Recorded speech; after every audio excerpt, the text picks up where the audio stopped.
એટલે એક દીકરા તરીકે જયારે બાપને કે માને આપણે ભેટવાનું ભૂલ્યા છીએ ને ઘર પરિવાર ત્યારે જુદા થયા છે. આ એક પરિવાર તો એક મેં માત્ર દાખલો આપ્યો એટલા માટે કે અહીંયા 2 કે 3 પેઢી હાજર હતી.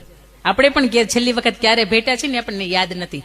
અને પછી એક સમય એવો આવે છે કે આપણો ફોટો પકડીને આપણે રડીએ છીએ, પણ એ ફોટામાંથી અંદર કોઈ હોંકાર આપવા વાળું હોતું નથી. માએ અને બાપે આપણા જીવનની અંદર ખૂબ ઉપકાર કર્યા છે અને ક્યાંક એ આપણે ઉપકારનું ઋણ ક્યાંક થોડાક અંશની અંદર આપણે ભૂલી ગયા છીએ. પણ એક મજાની મારે તમને એક વાર્તા કેવી છે કે સીતાજી, શ્રી રામ ભગવાન અને લક્ષ્મણજી, રામાયણનો એક મજાનો પ્રસંગ છે કે એ જયારે વનની અંદર ગયા હતા અને વનની અંદરથી જયારે 14 વર્ષનો વનવાસ પૂર્ણ કરીને પાછા આવ્યા ત્યારે ત્રણેય દેવી ત્યાં ઉભા હતા. માતા કૈકેયી, કૌશલ્યા અને સુમિત્રા. ત્રણેયને એમણે પ્રણામ કર્યા અને માતા કૈકેયી કહ્યું, બેટા સીતા, શિરધ્વજ જનક રાજા, મિથિલા નરેશ એ પણ આપને મળવા આવ્યા છે, જાઓ તમે એમને પણ મળી આવો. ત્યારે સીતાજી એવું કહે છે કે જી માં, એમ કહીને ત્યાં ચાલતા થાય છે. અને હજી તો થોડાક ચાલતા થાય ને એટલે ત્રણેય દેવી પરસ્પર વાત કરે કે 14 વર્ષથી આ બાપ દીકરી મળ્યા નથી અને આપણે જ કારણ છીએ. જે કંઈ પણ 14 વર્ષનો વનવાસ થયો હતો તેનું કારણ એ કે આપણે જ છીએ. પણ આ બાપ દીકરી વર્ષો પછી ભેટશે, મળશે, તો બે વચ્ચેની વાત શું હશે, આપણે એ જાણવા જવું છે. એટલે ત્રણેય દેવી પણ પાછળ પાછળ જાય છે. શિરધ્વજ જનક જે કક્ષની અંદર હોય ત્યાં જઈને માતા સીતાજીને પ્રણામ કરે છે અને આશીર્વાદ આપતા કહે છે કે ખૂબ જીવો. અને એ જ સમયે પાછળથી ત્રણેય દેવી હોય એ એમને કહે છે જનક રાજાને કે અમને માફ કરી દેજો. ત્યારે જનક રાજા એવું કહે છે કે માફી તમારે ન માંગવાની હોય, માફી તો મારે માંગવાની હોય, મને તમે માફ કરી દેજો. ત્યારે માતા કૈકેયી, માતા કૌશલ્યા અને માતા સુમિત્રા એવું કહે છે કે શિરધ્વજ જનકજી, મિથિલા નરેશજી, તમે શા માટે માફી માંગો છો? ત્યારે જનક રાજા એવું કહે છે કે મારી સીતાના, ઉર્મિલાના, માંડવીના અને શ્રુત કીર્તિના જયારે મેં લગ્ન કર્યા અને ત્યારે દુનિયાની જેટલી પણ શ્રેષ્ઠ વસ્તુઓ હતી એ દરેક વસ્તુઓ મેં કરિયાવરની અંદર આપી હતી. પણ એ કરિયાવરની અંદર આપવામાં કદાચ હું 2 જોડી વલકલ નતો આપી શક્યો. જે સીતાજી કેસરી કલરના પહેરીને વનની અંદર ગયા હતા એ જો વલકલ પણ મેં મારા તરફથી આપ્યા હોત તો એ પણ કરિયાવરા હોત તો એને સાસરિયાના પહેરીને ન જવા પડત. આવી સીતા હોય ને એને ત્યાં બાપ જનક હોય. અને આ વાત સાબિત કરે છે કે દીકરીના જીવનની અંદર સંકટો આવે, આપણા દીકરાના જીવનની અંદર એ સંકટો આવે, પણ આ સંકટની સાથે તમે નથી રહેતા અને એના જીવનની અંદર જે કંઈ પણ સંકટો આવે છે અને એ સંકટની સાથે એને જીવતા તમે શીખવાડો છો ને ત્યારે એક મા બાપ તરીકે તમે ખરા અર્થની અંદર મા બાપ થઈને જીવો છો. અને આ ઉપકારની વાત થાય છે ત્યારે મારે રામાયણનો સેમ પ્રસંગ કેવો છે. માતા સીતાજી જયારે વનની અંદર હતા અને એમને જયારે પાણીની તરસ લાગી ત્યારે આસપાસ કોઈ સરોવર હતું નહીં. એટલે એક નાનકડો એવો મોર બેઠો હતો અને મોરે કહ્યું કે પ્રભુ શ્રી રામ, જો આપની આજ્ઞા હોય તો હું તમને સરોવર સુધી પહોંચાડી શકું છું. ત્યારે મોરને એવું કહે છે કે જેવી તારી ઈચ્છા. મોર આગળ આગળ ઉડતો જાય, પોતાનું એક એક પીછું ખેડતો જાય અને આ પાછળ ભગવાન શ્રી રામ, સીતાજી અને લક્ષ્મણજી એમની પાછળ પાછળ જાય. બને એવું કે સરોવરનો કાંઠો આવે ત્યાં સુધીમાં જે શરીરે જેટલા પણ પીછા હોય મોરને એ દરેક પીછા હોય ત્યાં એના ખરી જાય છે ને પડી જાય છે અને મોર એ સમયે નીચે પડી જાય છે અને મૃત્યુની શૈયાને ભેટે છે.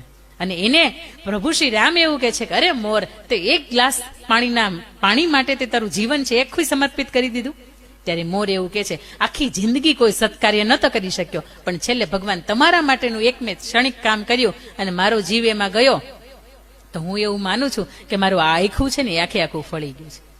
ત્યારે ભગવાન શ્રી રામ એને એવું કહે છે કે મોર, તે તારો ઉપકાર છે એ મારી ઉપર રહી ગયો, તારું ઋણ મારી ઉપર રહી ગયું. હવે તું મૃત્યુની શૈયાને ભેટે છે, કદાચ હું તને ઉગારી નહીં શકું, તને જે મૃત્યુ મળ્યું છે તને મોક્ષ તો મળશે, પણ હું તારું આ ઋણ છે એ આ જન્મે નથી ચૂકવી શક્યો, તો હું પ્રયત્ન કરીશ કે આ ઋણ છે એ આવતા જન્મે ચૂકવીશ. અને એ પછી આપણને ખબર છે કે ભગવાન શ્રી રામ જયારે અયોધ્યામાં પાછા હમણાં આવ્યા અને મજાનો ઉત્સવ ઉજવાયો એ સમયે એ વનવાસ પૂર્ણ કરીને અયોધ્યાની અંદર ગયા. 11,000 વર્ષ જેટલું એમણે રાજ્ય પોતે ભોગ્યું અને એ પછી જયારે બીજો અવતાર લીધો, કૃષ્ણ અવતાર લીધો, ત્યારે આખા શરીરની ઉપર સૌથી વધારે ઉપટ એણે મોર પીછ ધારણ કર્યું હતું. એ મોરને કીધું હતું કે તારું ઋણ મારી ઉપર બાકી રહી ગયું છે, હું આ જન્મે નહીં ને તો આવતા જન્મે જન્મ લઈશ ને ત્યારે તારું ઋણ ચૂકવીશ. આપણા મા બાપના, આપણા સંતાનોના, આપણા વડીલોના આપણી ઉપર આખી જિંદગીના ઋણ છે.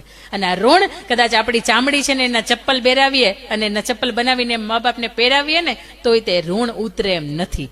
કારણ કે જે માં કે જેને દૂધ નહોતું ભાવતું, જેને એક પણ વસ્તુ નહોતી ભાવતી અને સંતાનને ખબર પડી ને કે જયારે ગર્ભની અંદર ઉછરે છે ત્યારે કેટલી એવી વસ્તુ હતી કે જેને ભાવતી નહોતી તેને ખાવાની શરૂઆત કરી દીધી હતી.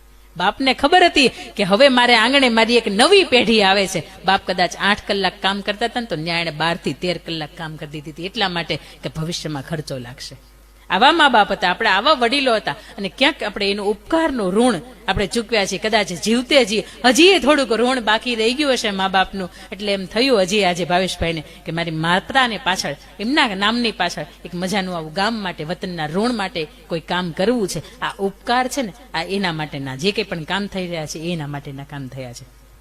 એના પછી અહીંયા થોડાક વિદ્યાર્થીઓની પણ ઉપસ્થિતિ છે. મારે એક બે એમના માટે પણ મારે વાત કરવી છે કે ઘણી વખત તમે બધી જાતની મા બાપ તરીકે સગવડતાઓ આપતા હોય ત્યારે એમ થાય કે મારા દીકરા કે દીકરી ભણતા નથી, હોસ્ટેલની અંદર રહેતા હોય ત્યારે તો દૂરની વાત છે. મા બાપની સામે 24 કલાક રહેતા જ નથી, એને ખબર જ નથી કે 24 કલાક કેવી રીતે જીવે છે. ત્યારે મારે તમને એ કહેવું છે કે તમારી પાસે જે સ્કિલ છે ને એનો જમાનો છે. કદાચ તમે હમણાં બજેટ બહાર પાડ્યું, નિર્મલા સીતારામજીએ 6ઠ્ઠી વખત બજેટ રજૂ કર્યું એક સ્ત્રીએ, દેશની સ્ત્રીએ, ત્યારે તમે જોયું હશે કે અંદર ઘણી બધી એવી વાતો હતી કે જે સ્કિલ બેઝ ઉપર આવી. તમારી પાસે ડબલ માસ્ટર હશે, ડબલ પીએચડી હશે, ક્યાંય કામ નથી લાગતું, તમે ગૂગલની કંપનીમાં જાઓ ને તમે એમ કહો કે મારી જોબ આલ્યો, મારા રિઝ્યુમ, હું 2 મોટામાં મોટી યુનિવર્સિટીમાં ભણ્યો છું, IIM માંથી પાસ આઉટ છું, મારી પાસે 2 પીએચડી છે, 2 માસ્ટર ડિગ્રી છે. ત્યારે ગૂગલ વાળા તમને એમ નહીં કે કાલે લે કરોડનું પેકેટ, એ તમને એમ કહેશે કે આ લે આ કોમ્પ્યુટર અને આને તું હેક કરીને બતાવ.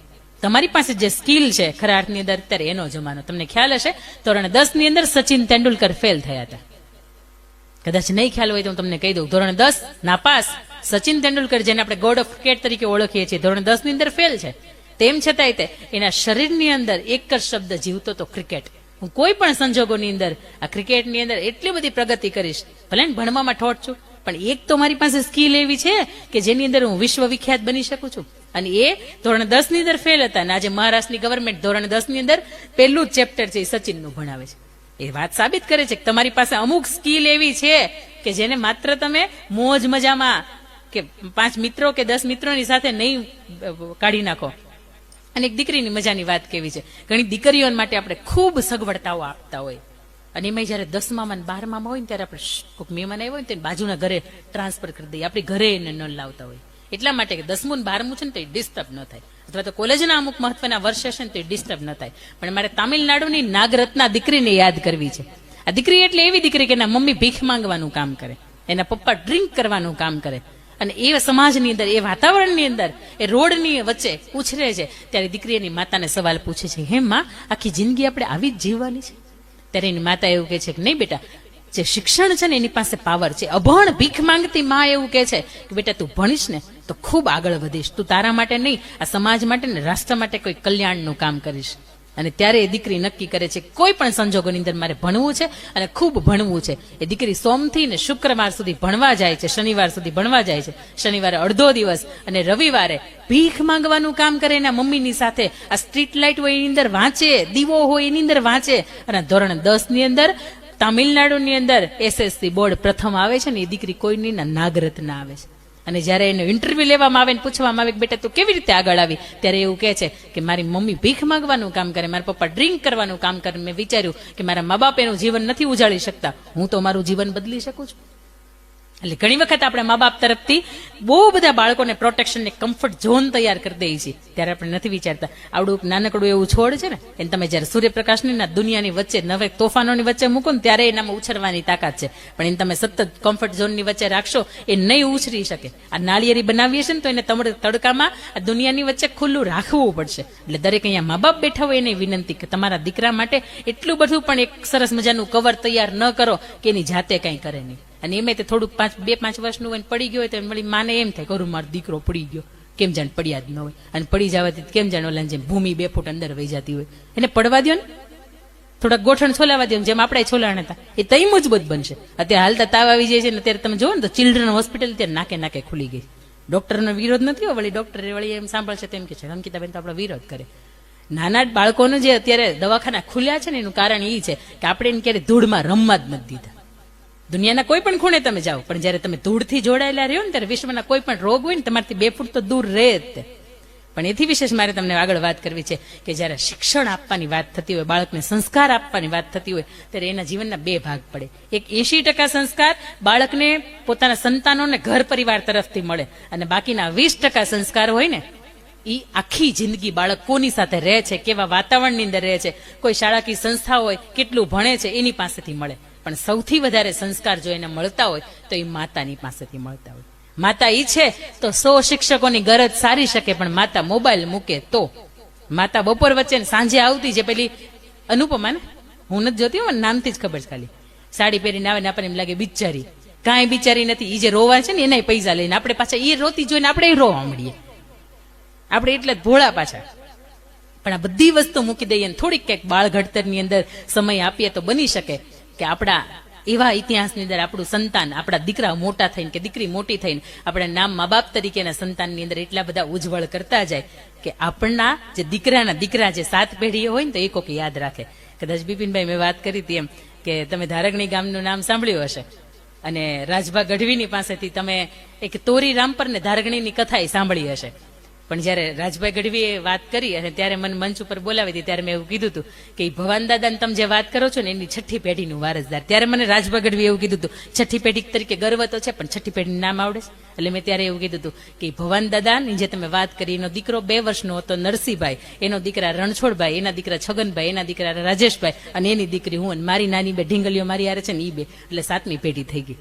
એટલે ઘણી વખત આપણે 7મી પેઢીના નામ એટલા માટે યાદ હોય કે આપણા બાપ દાદા કે આપણા વડવા હોય કે એવા રોય પાતા કે જે આપણે લણી શકીએ. આ બધી નાળિયેરીઓ છે અત્યારે આપણે વાવશું તો આપણા દીકરાને દીકરા લણશે, એની અંદરથી કંઈક એવું આવશે કે જેને કામ લાગશે. પણ આજે આપણે કંઈક વાવ્યું જ નથી, બાવળિયાદ વાવ્યા છે તો વર્ષો પછી આ ગામ જંગલ થઈ જાય. આની અંદર કઈ આંબા ન ઉગે. એટલે મા બાપ તરીકે તે ક્યાંક આપણી જવાબદારી હોય છે. પણ સ્ત્રીઓ માટેની જયારે મારે વાત કરવી છે ત્યારે એક ભાઈ હતા ને હિપકે હિપકે રડતા. તમે કીધું ભાઈ કેમ રડો? સાચી વાત છે, હા સાચી વાત છે. તો ભાઈ મને કે મારથી બેન બધાય બિલ ભરાય છે, કે બહુ મોટા મોટા ઘરના લાઇટ બિલ આવે, ફ્રીજ બિલ આવે, પાણીના બિલ આવે, ફ્રીજની અંદર જે પણ વસ્તુઓ લાવવાની હોય એના બિલ આવતા હોય, તો બધા બિલ હોય ને ભરાય પણ એક બિલ નથી ભરાતું. એટલે મને અંદરથી ખબર પડી જ ગઈ હતી કયું બિલની વાત કરે છે. એટલે મેં પડી પાછું તોય પૂછ્યું કે બેન ભાઈ કયું બિલ નથી ભરાતું? ભાઈ હિપકે ચડી ગયા, બેન આ મેકઅપનું બિલ છે ને એ નથી ભરાતું. આખી જિંદગીની અંદર કે સૌથી જાજી મૂડી જો ખોટા નામ ઉપર લઈ જતા હોય ને બહેનો તો એ કે મેકઅપના નામ ઉપર આપણને એમ કે 500 રૂપિયાનું શાક લઈ આવી, પણ એમાં 100 રૂપિયાની કટકી કરીને પાણીપુરી ખાઈ લીધી હોય પાછી.